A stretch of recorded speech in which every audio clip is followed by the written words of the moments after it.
Swastika Kesayangan Tuban. Alhamdulillah pada kesempatan kali ini kita akan coba untuk demonstrasi tentang bagaimana caranya untuk memasang atau melakukan asuhan keperawatan kepada klien atau pasien dengan gangguan pernafasan, ya, respirasi. Dan saat ini kita akan melakukan tindakan pemasangan O2. Kalau berbicara tentang O2 atau respirasi ini cukup panjang, cukup besar skopnya. Nanti kita akan jelaskan lebih detail mungkin di pembahasan dan diskusi nanti. Tapi yang jelas ini saya akan demonstrasikan langkah-langkah untuk melakukan tindakan pemasangan O2. Yang pertama, ya, yang perlu kita siapkan adalah peralatan. Ini kita sediakan, nggak kelihatan ya, ini kita disediakan satu tabung oksigen, ya. Tabung oksigen ini sesuai dengan kebutuhan, ya. Biasa dengan yang mini tabung kayak gini biasanya untuk kasus-kasus pasien anak ataukah memang untuk mobile di rumah. Yang selanjutnya, satu set tabung oksigen ini ada satu ini, ya. Ini adalah manometer, ya, ada flow meter, ya, dan ada nanti humidifier. Ini adalah tempat, ya. Dan ini fungsinya adalah untuk mengatur dari jumlah oksigen yang nanti masuk sesuai dengan kebutuhan pasien, karena kita tahu bahwa sedikit oksigen, ya, kurang, pemberian oksigen yang kurang itu dapat mengakibatkan gangguan, juga tidak bisa memberikan efek yang maksimal, efek terapi. Tetapi pada saat kita kelebihan juga ada efek toksik, atau ini menyebabkan keracunan oksigen, ya, oksigen yang dapat menyebabkan kematian. Oke, selanjutnya kita sudah sediakan, ini ada, selain alat ini ada humidifier ini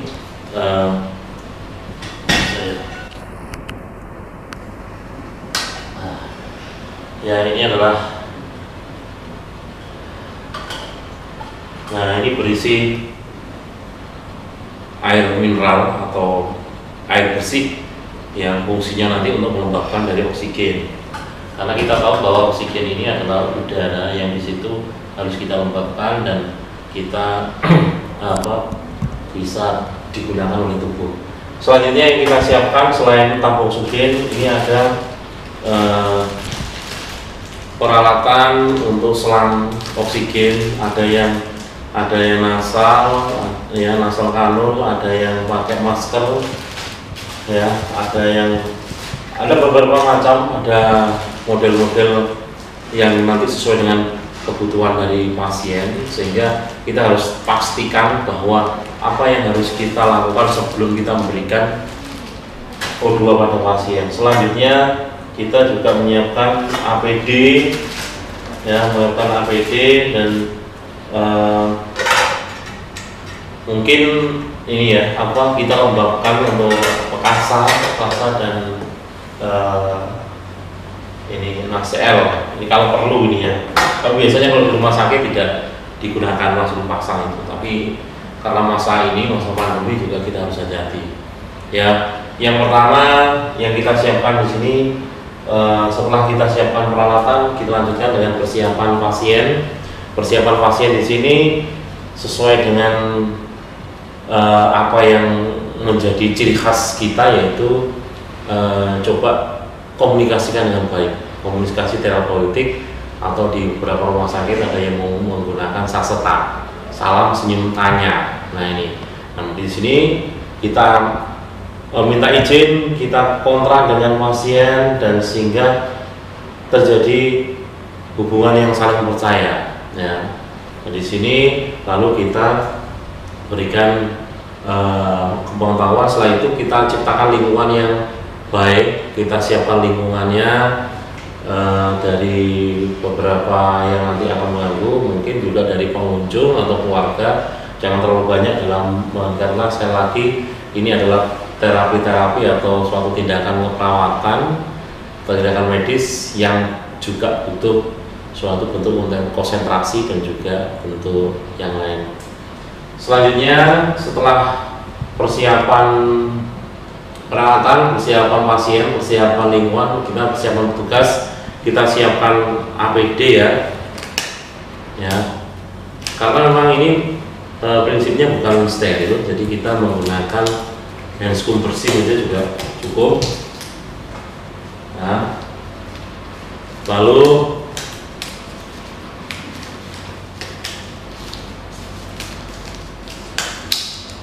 ya, sebelum kita memasang handscoon, kita jangan lupa untuk cuci tangan 6 langkah, karena sekarang trennya adalah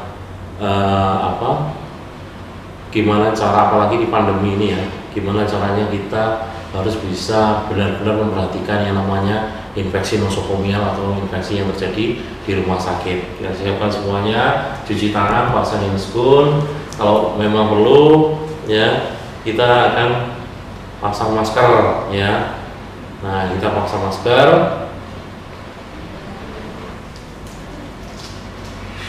Nah, karena kalau hubungannya sama pernapasan ini kebanyakan penularannya melalui airborne ya, dari droplet dan lain-lain, makanya kita perlu pakai sport ataukah untuk untuk praktek.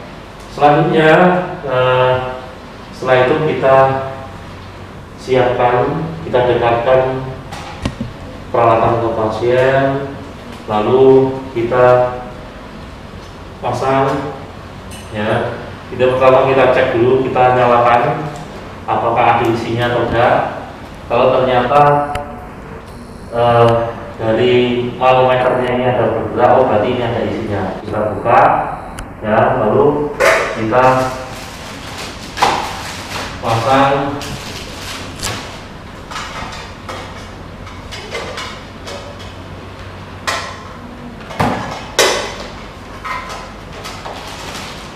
ambil untuk selang oksigennya, dan kita pakai nasal kanul ya. Ingat, jadi untuk penentuan kita menggunakan nasal, apakah pakai yang masker atau non breathing dan lain-lain, ini tergantung dari sesuai dengan kondisi pasien. Kalau memang kebutuhannya itu dia memerlukan tekanan yang tinggi dan jumlah yang banyak ya, biasanya hubungannya sama kandungan oksigen di dalam di dalam tubuhnya kurang, diperlihatkan dari saturasi oksigennya, kita berikan tekanan yang lebih tinggi dengan jumlah oksigen yang lain itu lebih besar. Kita pasang ya di di oksigennya. Selanjutnya kita pastikan bahwa ini ada aliran dengan kita buka di flow meternya, kita buka pelan, lalu kita rasakan di punggung tangan. Kalau ada hembusan, berarti oksigen sudah bisa kita berikan kepada pasien. Tapi kalau tidak, ada kemungkinan pertama oksigen habis, yang kedua ada tekuan atau hambatan di selangnya. Nah, ini yang perlu itu. Selanjutnya kita matikan lagi. Selanjutnya kita ini ya, kita posisikan pasien ya. Ini tergantung dari pasien. Kalau pasien sesak nafas hebat, kita berikan posisi semipolar ya, sampai ke polar 90 sampai 45 sampai 90 derajat ya. Tapi hanya untuk maintenance aja, kita bisa posisikan pasien dengan adanya bantal aja dengan posisi 20 sampai 45 derajat ya. Kita pasang, dan pemasangannya ya, pada saat posisi pasien tidur ya, ini pasien kita pasang dengan posisi pertama, fokuskan. Nah ya, ada di kanulnya ini ada yang menghadap ke atas ya. Jadi kita posisikan ke bawah sesuai dengan anatomi dari lubang hidung. Kita masukkan dulu, lalu kita lingkarkan ke telinga. Nah, setelah itu kita fiksasi. Nah, ini fiksasinya, ya. Ini fiksasi. Nah, ini untuk pasien tidur. Pada saat pasien posisi bangun, ya, dia duduk ataukah ini, kita bisa pasang ini ke belakang. Kita fiksasi.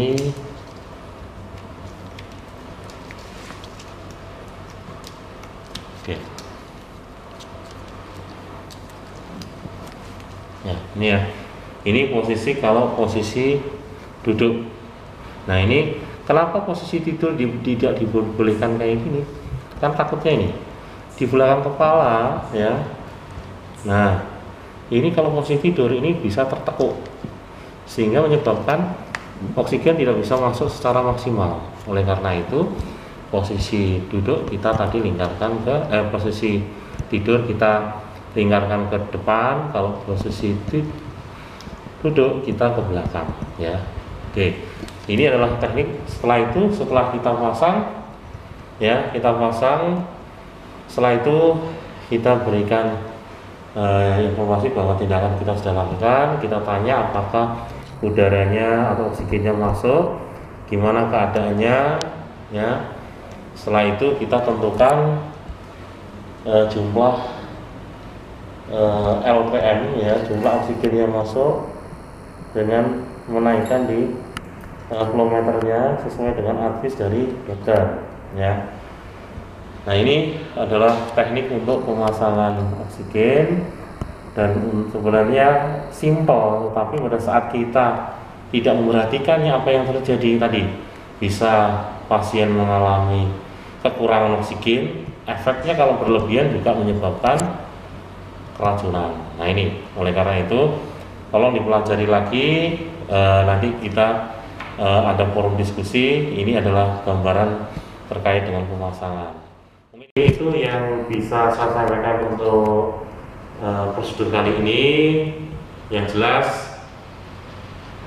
pernapasan ini adalah sesuatu yang sangat vital, dan ini secara gambaran permasalahan di asuhan keperawatan ini adalah masalah yang paling aktual karena dapat menyebabkan kematian. Oleh karena itu, tolong benar-benar diperhatikan cara, langkah-langkah, dan pasien safety dalam pemasangan oksigen. Mungkin itu yang bisa saya sampaikan. Terima kasih. Assalamualaikum warahmatullahi wabarakatuh.